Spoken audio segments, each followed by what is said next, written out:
لوی سپېڅلي څښتن تعالی په سپېڅلي نامه چې ډېر مهربان او بخښونکی دی، ټولو قدرمنو کتونکو او اورېدونکو ته څوک چې په دې وخت کې موږ په ژوندۍ بڼه ګورئ او که څوک به بیا موږ وروسته ګورئ، ټولو ته ډېر زیات سلامونه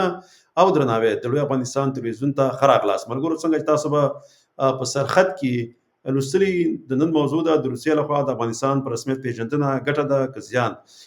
ملګرو موږ به همیشه داسې پروګرامونه کوو چې په هغې کې د لوی افغانستان مفکوره او د لوی افغانستان دپاره په کوزه پښتونخوا او په افغانستان کې پوهاوی ورکولي. خو د دې ترڅنګ به د افغانستان په اوسني حالاتو باندې به هم خبرې کوو. د دغه روسیه چې افغانستان په رسمیت پېژندلې ده، نو د دې کې د افغانانو دپاره ډېرې ګټې هم شته دی، ځکه یو خو به داسې شي چې ویزې به اسانې شي، او د دې په ترڅنګ به دغه نور هېوادونه چې د روسیه د اثر لاندې دي، لکه دغه تاجکستان، ازبکستان، قرغیزستان، قازقستان، ازبکستان شو، دا به لکه روسیه دې ته اړ کړي چې په راتلونکي نږدې وختونو کې افغانستان په رسمیت وپېژني. د دې سره به د دې هېوادونو سره زموږ تجارتي اړیکې نور هم ټینګې شي، او څومره چې تجارتي اړیکې ټینګېږي، د دې سره به د هېوادوالو افغانانو اقتصاد پیاوړی کېږي، ځکه څومره چې تجارت پرمختګ کوي، داسې ورسره اقتصاد هم پرمختګ کوي، او افغانان به انشاءالله تعالی د اقتصادي له پلوه ښه کېږي. نو څنګه چې یو هېواد د اقتصادي له پلوه ښه کېږي، هغه بیا د نظامي له پلوه هم ښه کېدلی شي، ځکه چې هغه به بیا نورې اصلي هغې سره به پیسې چې اصلیه پرې راونیسي، او د هېواد دپاره پرې نور هغه ضروري شیان چې هېواد ته ضرورت لري، هغه پرې د نورو هېوادونو څخه واخلي او افغانستان ته یې راوړي.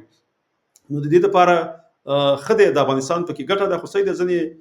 پخواني نظام کې چې ځینې خلک کار کوي، هغه بیا دې ته نه ګوري چې د ولس په څه کې ګټه ده، هغه بیا صرف په دې فکر کوي چې ولې هغوی ته په دغه اوسني نظام کې ځای ورنه کړی شو، یا ولې هغوی د دغه لوړو چوکو وزارتونو ریاستونو څخه بې برخې پاتې شو. نو هغه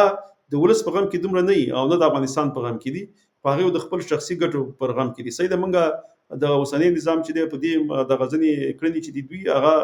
موږ د هغې پلوي نه کوو، ځکه چې هغه دغه د جنکو دغه ښوونځي چې د شپږم صنف څخه وروسته بند کړي دي،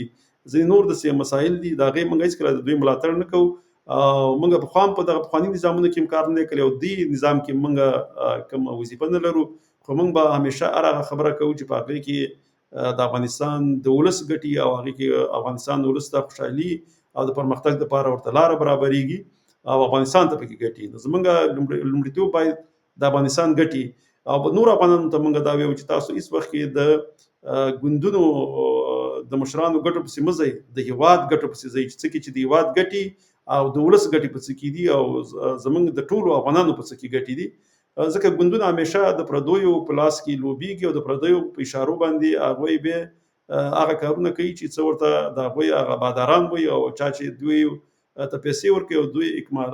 دوی اکمالات کوي، بیا هغه د هغوی ګټې په نظر کې نیسي او د هغه هېوادونو په ګټو پسې ځي. نو د دې لپاره موږ باید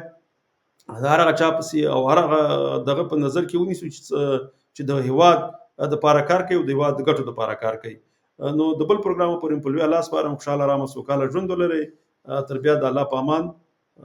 آباد اوسئ ملګرو.